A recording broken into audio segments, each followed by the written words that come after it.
Россиянын президенти Владимир Путин 6 январда саат 12:00 баштап 7 январ саат 24:00 чейин Украина менен аскердик тиреш жүрүп жаткан бардык аймактарында ок атууну убактылуу токтотууну тапшырды. Бул тууралуу президенттин сайтында маалымдалды. Путин Москва менен бүткүл Россиянын патриархы Кириллдин бул убакытта элдешүү болсун деген кайрылуусун эске алуу менен коргоо министри Сергей Шойгуга тапшырма берген.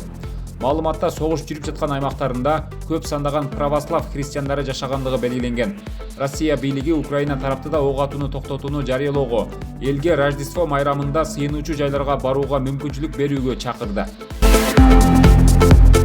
Урматтуу мекендештер, сиз Москвада иштеп, кирди чыкты кызматына муктаж болсоңуз, биздин кызматтан пайдаланыңыз. Биздин компания эң акыркы үлгүдөгү унаалар менен камсыздалган. Салондо акысыз Wi-Fi бар, жана документтер жагынан жардам беребиз. Бизде көп жылдык тажрыйбасы бар айдоочулар иштейт. Байланыш үчүн номерлерибиз +7 926 725 38 85 +7 999 997 46 76.